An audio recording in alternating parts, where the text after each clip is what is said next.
നമസ്കാരം.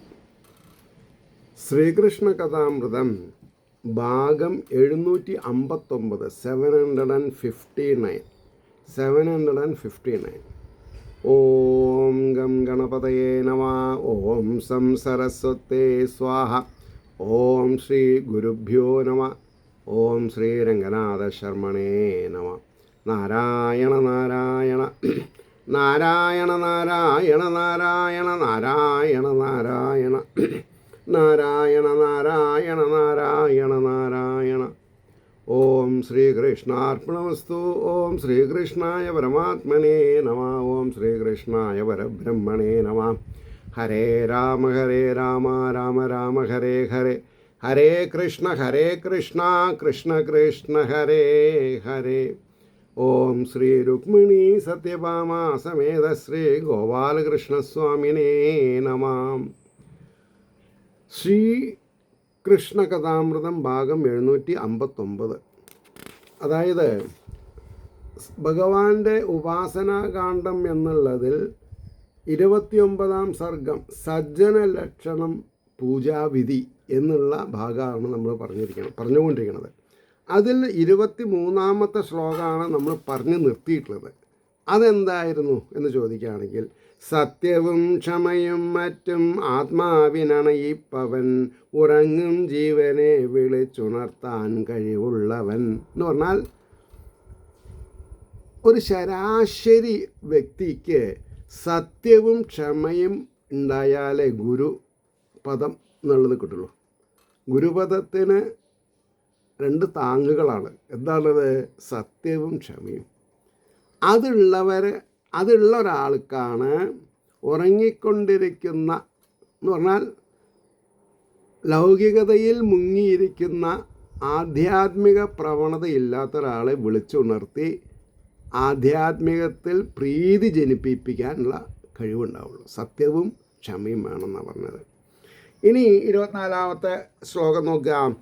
ഭക്തികാര്യങ്ങൾ വിശദീകരിച്ച് ആഹ്ലാദമേകുവോൻ. എൻ്റെ ഗുരുനാഥൻ എന്നെ പ്രേരിപ്പിച്ചത് ഈ ഒരു ജോലി ചെയ്യാനാണ്. എന്താ അത്?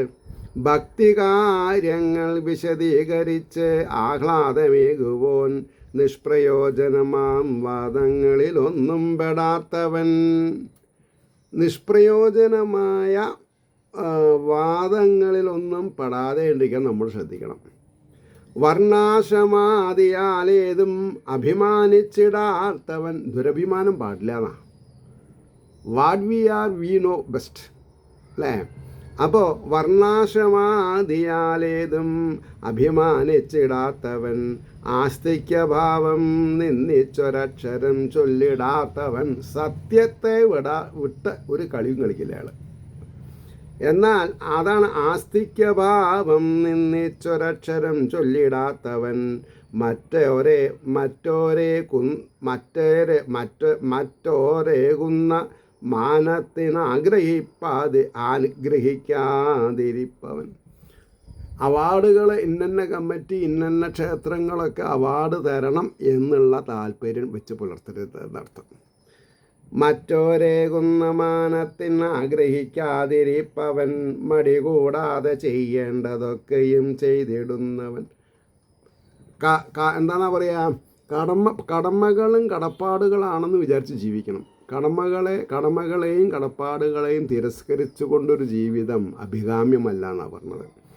അതുകൊണ്ടാണ് പറഞ്ഞത് മടി കൂടാതെ ചെയ്യേണ്ടതൊക്കെയും ചെയ്തിടുന്നവൻ, സ്വധർമാചരണത്തിങ്കലാവതും ശ്രദ്ധ വയ്ക്കുവോൻ. സ്വധർമ്മം എന്ന് പറഞ്ഞിട്ടുണ്ടെങ്കിൽ എന്താ? ഈശ്വരാനുകൂലത്തിന് വേണ്ടി പ്രവർത്തിക്കുന്നവൻ തന്നെ അർത്ഥം പറയണം. ഈശ്വരനെ ഭജിച്ച് ക്രമമുക്തി ധർമാർത്ഥ കാമ മോക്ഷത്തെ പ്രാപിക്കുക, അതിൽ വ്യാപരിക്കാത്തവൻ്റെ ഉള്ളം ഒരു ഗുണം ചെയ്യില്ല. അങ്ങനത്തെ അതല്ലാതെ കണ്ട് ലൗകികത്തിൽ മുങ്ങിക്കുളിച്ചുകൊണ്ടിരിക്കുന്ന ഒരാളെ നമ്മൾ കണ്ട ഹൈ എന്ന് പറയാനല്ലാണ്ട് ആരും നിന്ദിക്കരുത് എന്നുള്ളൊരു ബാക്ക്ഗ്രൗണ്ടിൽ എല്ലാവരോടും ഹൈ പറയാം. അവിടെ നിന്ന് പോകരുത്. അവിടെ നിന്ന് പോയാലോ ആ ലൗകികതയെ ക്ഷണിച്ചു വരുത്തി അതിൽ കൂടെ 10 രൂപ ഉണ്ടാക്കാം എന്ന് വിചാരിച്ച് തള്ളി നിൽക്കുന്ന ആൾക്കാരുണ്ട്. അത് പാടില്ല. അതാണ് ഈ നിഷ്കാമകർമ്മം എന്ന് പറഞ്ഞാൽ മനസ്സിലായില്ലേ. അപ്പോൾ സ്വധർമാചരണത്തിങ്കലാവതും ശ്രദ്ധ വയ്ക്കുവാൻ ജീവൻ്റെ രക്ഷയോർത്ത് ഈ ഞാൻ വിധിച്ചുള്ളവയൊക്കെയും ഭഗവാൻ വിധിച്ചിട്ടുണ്ട് എല്ലാവരും എന്ത് ചെയ്യണം എന്നുള്ളത്. അപ്പോൾ ജീവൻ്റെ രക്ഷയോർത്തെന്നാ മോക്ഷം ഉണ്ടായാൽ മാത്രമേ ജീവൻ രക്ഷപ്പെടുള്ളൂ. അപ്പോൾ ജീവൻ്റെ മോക്ഷയോർത്ത് ഈ ഞാൻ വിധിച്ചുള്ളവയൊക്കെയും വിനയത്തോടെ താൻ ചെയ്തു കൃതകൃത്യനായ എന്തുവോൻ കൈവിട്ടു പോകേണ്ടവകളാദ്യം താനോർത്ത് അറിഞ്ഞുടൻ. എന്തിനൊക്കെ നമ്മൾ തിരസ്കരിക്കണം എന്നുള്ളത് നമ്മൾ ആദ്യം തന്നെ മനസ്സിലാക്കണം. എന്തിനെ സ്വീകരിക്കാം, എന്തിനെ തിരസ്കരിക്കാം. പതിരിനെ തിരസ്കരിക്കാം, നെല്ലിനെ സ്വീകരിക്കാം, അല്ലേ? അപ്പോൾ വിനയത്തോടെ താൻ ചെയ്തു കൃതകൃത്യത എന്തുപോൻ. ഏതൊരാളും വിനയത്തോടെ താൻ ചെയ്തു കൃതകൃത്യത എന്തുപോൻ കൈവിട്ടുപോകേണ്ടവകൾ ആദ്യതാനോർത്തറിഞ്ഞുടൻ. കൈവിട്ടുപോകേണ്ടവകൾ ആദ്യം താനോർത്തറിഞ്ഞുടൻ. കാമക്രോധ മത മത്സര ലോഭ ഭയാദികളെ നമ്മൾ എന്ത് ചെയ്യണം? ഒഴിവാക്കണം. കൈവല്യമൂർത്തിയാം എന്നെ വിശ്വസിച്ച് ആശ്രയിപ്പവൻ ഈശ്വരനിൽ ആശ്രയം തോന്നണം, ഈശ്വരനിൽ വിശ്വാസം അർപ്പിക്കണം.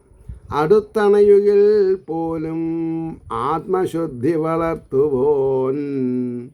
അടുത്തണയുകിൽ പോലും ആത്മശുദ്ധി വളർത്തുവോൻ ഭഗവത് ഭാവമെങ്ങെങ്ങും കണ്ടു കൂപ്പിടുന്നവൻ. ഭഗവാനെ എവിടെ കണ്ടാലും അല്ലെങ്കിൽ ആരെ കണ്ടാലും ഭഗവാനാണെന്നുള്ള രീതിയിൽ നമ്മൾ കൈകൂപ്പണമെന്നാണ് പറഞ്ഞത്.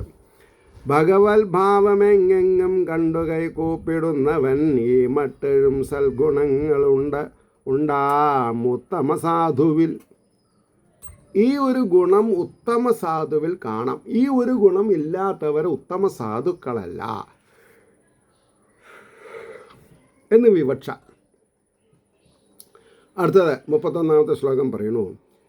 ഒന്നെങ്കിലും ഇതിൽ കണ്ടാലുടൻ മറ്റു സമസ്തവും അണഞ്ഞുകൊള്ളും അവനതിൽ മൈത്രിയാലെന്ന പോലവേ. ഒന്നെങ്കിലും ഇതിൽ കണ്ടാലുടൻ സമസ്തവും, ഏതെങ്കിലും ഒരു ഗുണം കിട്ടിയാൽ മതി, അത് കൂടെ പിടിച്ച് കയറാമെന്നാണ് പറഞ്ഞത്. അണഞ്ഞുകൊണ്ടുള്ളം അവനിൽ മൈത്രിയാലെന്ന പോലവേ മനുഷ്യജന്മം കൈവന്നോൻ മടിക്കാതെ ഇതിനൊക്കെയും ശ്രമിക്കായിൽ അവനത്രേ നഷ്ടമാണോർക്കിലും ഉദ്ധവാ. ഇതിൻ്റെ മുമ്പത്തെ ഒരു എപ്പിസോഡിൽ പറയേണ്ടതുണ്ട്, ശ്രമമില്ലാണ്ട് ഒരു കാര്യം നടക്കില്ല എന്നുള്ളത്. മനുഷ്യജന്മം കൈവന്നോൻ മടിക്കാത്ത ഇതിനൊക്കെയും ശ്രമിക്കായിൽ അവനത്രേ നഷ്ടമാണോർക്കലുദ്ധവാം. ഇതൊന്നും അറിയാതോരോ തുച്ഛമാം വിഷയങ്ങളിൽ ആത്മാവിൻ നിലനോക്കാതെ കേവലം ഭൗതികങ്ങളിൽ പുണ്യം ഭൂമിയിൽ ഈ വണ്ണം മഹത്താം ജന്മമേന്തിയും. നമ്മൾ ഓരോരുത്തരും ഈ ഭൂമിയിൽ ജന്മം കൊണ്ടാൽ എന്ത് ചെയ്യണമെന്നാണ് പറഞ്ഞത്? പുണ്യഭൂമിയിൽ ഈ വണ്ണം മഹത്താം ജന്മമേന്തിയും ചളിവാരി കളിക്കുന്ന വെറും കുട്ടികൾ പോലവേ. ചളിവാരി അങ്ങോട്ടും ഇങ്ങോട്ടും എറിയുന്ന കുട്ടികളുടെ സ്വഭാവമാണ്, അത് മുതിർന്നവർക്കാവാൻ പാടില്ല. അപ്പോൾ ചളിവാരി കളിക്കുന്ന കുട്ടികളെ അച്ഛനമ്മമാർ താക്കീതിട്ട് ഭഗവാന്റെ നാമാവലികളെ സ്ഥിരമായി ഉച്ചരിപ്പിക്കുവാൻ ശ്രമിക്കണം. എന്നാൽ അവർ രക്ഷപ്പെടും. അതാണ് ചളിവാരി കളിക്കുന്നവരും കുട്ടികൾ പോലവേ സംതൃപ്തി കൊള്ളുകയാം മിക്ക പേർകളും ലജ്ജയെന്നിയേ. കേൾക്കൂ, ഞാൻ തന്നെ വേദത്തിൽ വിധിച്ചുള്ളവയെങ്കിലും ഈശ്വരോപാസനത്തിനു ബാധയാണെന്നു കാണുകിൽ. ഈ ഈശ്വരോപാസന തന്നെ ഒരു ബാധയാണെന്ന് കണ്ടാൽ അതിനെ തിരസ്കരിക്കാം. അത് വളരെ ഉപകാരമാവും. നോക്കിക്കോളും. എങ്ങനെയാണ് പറഞ്ഞത്? അപ്പോൾ സർവധർമ്മങ്ങളും കൈവിട്ടെന്നെ താൻ ഭക്തിപൂർവകം ഉപാസിപ്പവൻ അത്യന്തം എനിക്കുൾക്കൊണ്ട ഭക്തനാം. അപ്പോൾ ഭഗവാന് കൂടുതൽ അടുത്ത് ക്ലോസ് ആയിട്ട് നിൽക്കുന്ന ഭക്തൻ എങ്ങനെയായിരിക്കണം? സർവധർമ്മങ്ങളും കൈവിട്ട് എന്നെ താൻ ഭക്തിപൂർവകം ഉപാസിപ്പവൻ. ഇപ്പം ശിവരാത്രി ആയിരുന്നു ഇന്നലെ. ശിവരാത്രിക്ക് നമ്മൾക്ക് സിനിമാറ്റിക് ഡാൻസും അല്ലെങ്കിൽ കൊറോക്കെ സംഗീതവും കൈകൊട്ടിക്കുളി അല്ല വേണ്ടത്. പിന്നെയോ ഈശ്വരനാമത്തെ കൂടെ സ്വന്തം ഹൃദയപത്മത്തിൽ വസിക്കുന്ന ചൈതന്യത്തിനെ വിളിച്ചുണർത്താൻ സാധിക്കണം. ഈശ്വര വചനങ്ങൾ, ഈശ്വരനെ സംബന്ധിച്ചുള്ള മന്ത്രങ്ങൾ, നാമങ്ങൾ സ്ഥിരോത്സാഹത്തോടു കൂടി നമ്മൾ ഉച്ചരിക്കണം. അതെവിടെയും കാണുന്നില്ല. എന്നാൽ ചില സ്ഥലത്ത് കാണുന്നുണ്ട്. ഇനി അവിടെ ഇത് മാത്രമേ ഉള്ളൂ. അത് മതി. അത് വിവരമുള്ളവരാണത്. അപ്പം എന്താ ഈ അപ്പോൾ പറഞ്ഞു, സംതൃപ്തി കൊള്ളുകയാം മിക്ക പേരുകളും ലജ്ജയെന്നിയേ മക്കൾക്കു ഞാൻ തന്നെ കേൾക്കൂ ഞാൻ തന്നെ വേദത്തിൻ വിധിച്ചുള്ളവയെങ്കിലും ഈശ്വരോപാസനത്തിനു ബാധയാണെന്നു കാണുകിൽ. ഈശ്വര ഉപാസനത്തിന് ബാധയാണെന്ന് കാണെങ്കിൽ സർവധർമ്മങ്ങളും കൈവിട്ടെന്നെ താൻ ഭക്തിപൂർവകം ഉപാസിപ്പവൻ അത്യന്തം എനിക്കുൾക്കൊണ്ട ഭക്തനാം. ഭഗവാനെ ഉൾക്കൊണ്ടുകൊണ്ടുള്ള ഒരു ജീവിതമാണ് ഭഗവാൻ ആഗ്രഹിക്കുന്നത് നമ്മളിൽ നിന്ന്. അറിഞ്ഞോ ഗുണമാഹാത്മ്യം വേണ്ട മട്ടറിയാതെയോ വിശ്വാസപൂർവം എന്നെ താൻ ഭജിപ്പോനും അതേ വിധം. ആരെനിക്കാ പറഞ്ഞത്? അറിഞ്ഞ് ഭഗവാനെ ഭജിക്കുക. ഗുണമാഹാത്മ്യം വേണ്ട മട്ടറിയാതെയോ ഭജിക്കുന്നത്.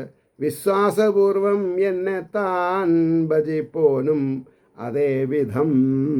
അത്തരം ഭക്തി വളർന്ന ഉപായമുര ചെയ്തിടാം. അത്തരം ഭക്തി വളരാനുള്ള ഉപായം മുര ചെയ്തിടാം. എന്താണ്?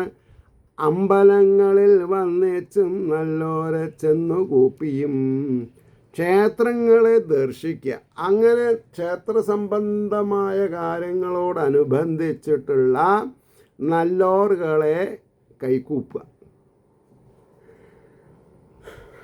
പ്രണമിച്ചും മഹാന്മാരാം അവർ തൻ മധുസൂക്തികൾ. പ്രണമിച്ചും മഹാന്മാരാം അവർ തൻ മധുസൂക്തികൾ നുകർന്നും പൂജാതിയിൽ ആദരമേന്തിയും.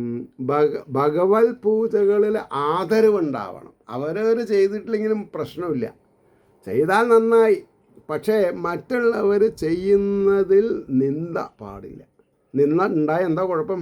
നാശം വരുന്നർത്ഥം. അവരവർ നശിക്കും അതിനെ. അപ്പോൾ പ്രണമിച്ചും മഹാന്മാരുമാവർത്തൻ മധുസൂക്തികൾ. മധുസൂക്തികൾ എന്ന് പറഞ്ഞെങ്കിൽ മധുരവാണികൾ.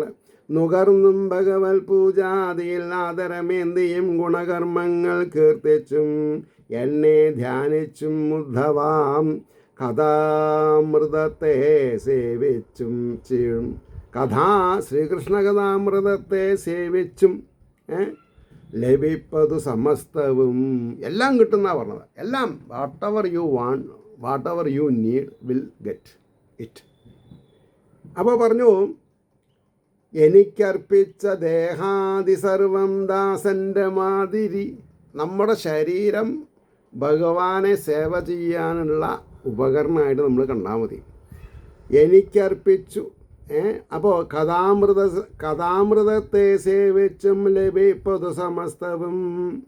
എനിക്കർപ്പിച്ച ദേഹാദി സർവവും ദാസൻ്റെ മാതിരി തൻ്റേതെന്നോർത്തിടാതെ മട്ട് അതിസംശുദ്ധമാക്കിയും. സംശുദ്ധം നമ്മളാക്കുകയാണ്, ഒരവസ്ഥയാണത്. അതിസംശുദ്ധമാക്കിയും അവതാരാദി വർണ്ണിച്ചും ജയന്തി മുതൽ, അതായത് ജയന്തി എന്ന് പറഞ്ഞാൽ അഷ്ടമി രോഹിണി, ജയന്തി മുതലായവ കൊണ്ടാടിയും പുകഴ്ന്നീടും പുണ്യക്ഷേത്രത്തിൽ പോകുകയും. പുണ്യക്ഷേത്രങ്ങളെ ദർശിക്കാം, അവിടെ പോവുക.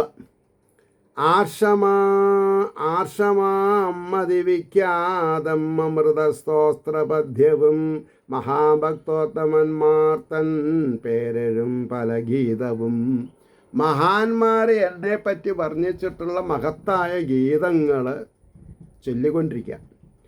ആർഷമാം അതിവിഖ്യാതം അമൃതസ്തോത്രപദ്യവും, അമൃതം സമാനമായ സ്തോത്രങ്ങൾ. എന്നിട്ടോ മഹാഭക്തോത്തമന്മാർ തൻ പേരഴും പല ഗീതവും പഠിച്ചും പാടിയും നൃത്തവാദ്യഘോഷാനി സർവവും അനുമോദിച്ചും ഓരോരോ കാഴ്ചദ്രവ്യങ്ങളേകിയും. അപ്പോൾ ഭഗവാനെ വിഗ്രഹരൂപത്തിൽ കണ്ണുമ്പോൾ തന്നെ നമ്മൾ എന്ത് ചെയ്യണം? വീണ് നമസ്കരിക്കണം. നമ്മുടെ എന്താണെന്ന് പറയുക, മനസ്സിലുള്ള ചൈതന്യത്തിൻ്റെ പ്രതിരൂപമായിട്ട് കാണണം. അപ്പോൾ ഭക്തിജ്ഞാന വൈരാഗ്യം വളരും.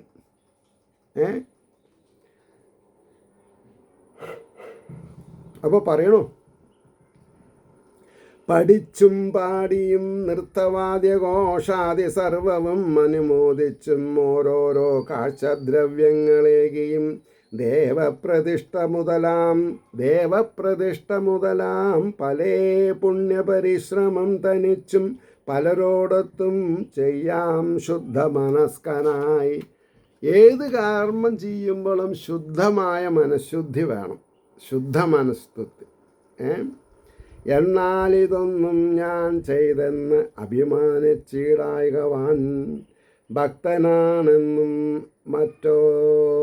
മറ്റോരെ കാണിക്കായി ഒരിക്കൽ ലേശവും. മറ്റുള്ളവരെ കാണിക്കാനായിട്ട് നമ്മളൊന്നും ചെയ്യാൻ പാടില്ല എന്നാണ് പറഞ്ഞത്. ഇതെൻ്റെ വകയാണെന്നോ മറ്റോ വീമ്പോതിയിടായകവൻ. എൻ്റെ വക അല്ലെങ്കിൽ എൻ്റെ അമ്മയുടെ വക എന്നൊന്നും പറയാൻ പാടില്ല എന്നാ. അത് അല്പത്തരാന്നാണ് പറഞ്ഞത്, അല്ലാണ്ടൊന്നുമല്ല. സമർപ്പണം ബയ്യേ ഭക്തൻ, ധാരാളമായി, പേര് വേണ്ട. അവിശിഷ്ടങ്ങളൻ മുമ്പിൽ അർപ്പിക്കായ ഒരു മട്ടിലും അവശിഷ്ടങ്ങൾ ബാക്കിയായിട്ടുള്ളതൊന്നും എൻ്റെ മുമ്പിൽ അർപ്പിക്കായ ഒരു മട്ടിലും. അതാതാൾക്കിഷ്ടവും ലോകശാസ്ത്രസമ്മതമായതും അതാത് ആൾക്ക് ഇഷ്ടവും ലോകശാസ്ത്രസമ്മതമായതും അലിഞ്ഞു നിൽക്കും നൽകിയിടിൽ അത് നിശ്രേയസത്തിനാം. കുറച്ച് ഗരിമുള്ള ശ്ലോകം. അതാത് ആൾക്ക് ഇഷ്ടവും ലോകശാസ്ത്ര സമസ്തമായും അലിഞ്ഞെനിക്ക് നൽകിയിടിൽ അത് നിശ്രേയസത്തിനാം. സൂര്യാധിപതിനൊന്നുണ്ട് എൻ മുഖ്യപൂജാപദങ്ങളായി. 12 രുദ്രന്മാർ. സൂര്യാധിപതിനൊന്നുണ്ട് എൻ മുഖ്യപൂജാപദങ്ങളായി. അതാതാൾക്ക് അധികാരം പോലർപ്പിക്കാം അവയേതിലും. ഈ 11 ആദിത്യന്മാരിൽ പൂജ ചെയ്താൽ ഈശ്വരന് കിട്ടിയ കൂട്ടത്തിലായി. അതാതാൾക്ക് അധികാരം പോലർപ്പിക്കാം അവയെ ഏതിലും. സൂര്യങ്ങൾ വേദമന്ത്രത്താൽ ഹവിസാൽ അഗ്നിയിങ്കലും. അപ്പോൾ നമ്മൾ ഹോമാദി കർമ്മങ്ങൾ ചെയ്യുമ്പോൾ സൂര്യങ്ങൾ വേദമന്ത്രത്താൽ അവിസാൽ അഗ്നിയിങ്കലും. ആദിത്യത്താൽ അന്തണങ്ങൾ ഇളംപുല്ലാൽ പശുക്കൾക്ക് ഇളം പുല്ല വേണ്ടത്. ആദിത്യമാണ് ബ്രാഹ്മണർക്ക് വേണ്ടത്. ബന്ധുവിൽ പോലെ സൽക്കാരം കൊണ്ടു ഭക്തജനങ്ങളിൽ ബന്ധുക്കളാണ് എന്ന് വിചാരിച്ചിട്ട് ഓരോരുത്തരെയും എന്ത് ചെയ്യണം? ഭക്തജനങ്ങളിൽ ഹൃദയാകാശമധ്യത്തിൽ ഈശ്വരധ്യാന നിഷ്ഠയിൽ അവരവരുടെ കുഞ്ഞിയെ ഹൃദയത്തിൽ ഹൃദയാകാശമധ്യത്തിൽ ലീലാരധ്യാസന നിഷ്ഠയാൽ തർപ്പണം കൊണ്ട് വെള്ളത്തിൽ വായുവിൽ പ്രാണബുദ്ധിയാൽ പ്രാണനിലും വായുവിലും വെള്ളത്തിലും തർപ്പണം ചെയ്യാം. മന്ത്രന്യാസാദിയാൽ ചക്രാബ്ജാതി സംസ്കൃത ഭൂമിയിൽ ഇത് വലിയ ഒരു കാര്യമാണ്. ശരീരം ഈശ്വരനുള്ള വിഹാരസ്ഥലം ഈ വിധം.